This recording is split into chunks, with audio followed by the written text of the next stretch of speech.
Hi friends, இன்றைக்கி நம்ம என்ன ரெசிபி பார்க்க போகிறோன்னா வாட்டர்மெலன் ஜெல்லி.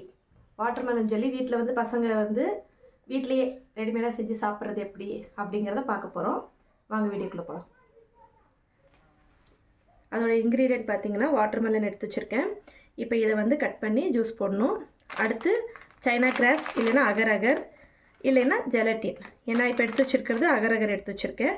5 ml போட்டால் போதும். 4 டேபிள் ஸ்பூன் வந்து சுகர் எடுத்து வச்சுருக்கேன். 200 ml தண்ணி எடுத்து வச்சுருக்கேன். இப்போ இதை ஜூஸ் அளந்து எடுத்துகிட்டு மீதியை வீடியோவில் பார்க்கலாம் வாங்க. நம்ம வாட்டர்மெலனை நல்லா ஜூஸாக பண்ணி வச்சுருக்கோம். தண்ணி கலக்கக்கூடாது. தண்ணி கலக்காமல் அப்படியே ஃப்ரூட்ஸை போட்டு ஜூஸ் எடுத்து வச்சுக்கணும். இது எனக்கு பார்த்திங்கன்னா 750 ml இருக்குது. இதுக்கு நான் வந்து 200 ml தண்ணி வச்சுருக்கேன். பாயில் பண்ண வச்சுருக்கேன். சிம்மில் வச்சுக்கோங்க. இதில் பார்த்திங்கன்னா 5 grams அகர் அகர் வச்சுருக்கேன். இதை நம்ம உள்ளே ஆட் பண்ணிக்கிறோம். இந்த அகர் அகர் கொஞ்சம் நல்லா மெல்ட் ஆகட்டும்.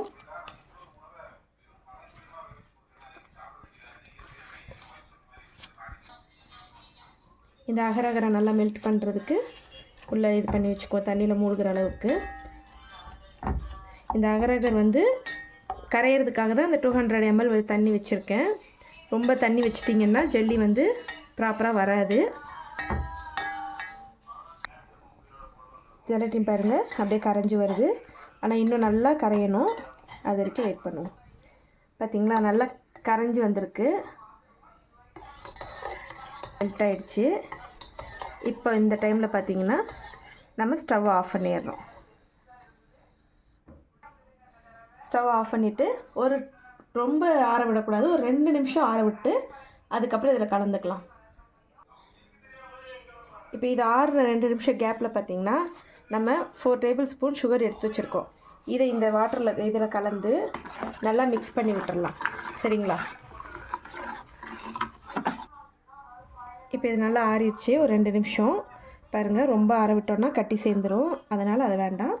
இப்போ இதை எடுத்து இப்படி ஒரு வடிகட்டியை வச்சு வடிகட்டி ஊற்றிடலாம். ஏன்னா இது உள்ளே வந்து ஏதாவது அழுக்கு இல்லை கரையாத அகர் அகர் கூட இருக்கும்.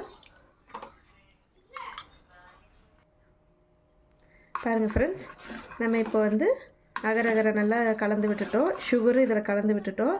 நம்ம வேணால் சுகர் போதுமா வேண்டாமான்னு ஒரு டைம் செக் பண்ணிக்கோங்க. இப்போ அவ்வளோதான். இதை நம்ம என்ன பண்ணுறோன்னா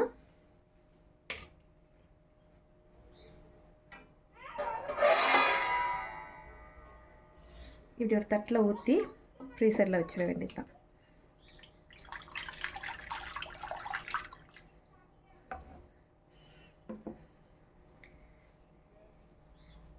தட்டில் ஊற்றியாச்சு. இதை வந்து நம்ம ஃப்ரிட்ஜில் நார்மலில் வச்சாலும் ஓகே, இல்லை ஃப்ரீசரில் வச்சாலும் ஓகே. ஒரு 1 hour இதை வந்து நல்லா ஜில்லுன்னு வைக்க விடுவோம். 1 hour later. ஃப்ரெண்ட்ஸ், இங்கே பாருங்கள், நம்ம ரெடி பண்ணி வச்ச ஜெல்லி இப்போது செட் ஆகிடுச்சு. அழகாக பீஸ் போட்டு வச்சுக்கலாம். ஜெல்லி ரெடி ஆயிடுச்சு. ஃப்ரெஷ்ஷான ஜெல்லி நல்லா வீட்டிலே செஞ்சு சாப்பிட்லாம். பார்த்திங்களா, குழந்தைங்களாம் ரொம்ப விரும்பி சாப்பிடுவாங்க. நம்ம வீட்டிலே செஞ்சு கொடுக்கலாம். Thank you friends.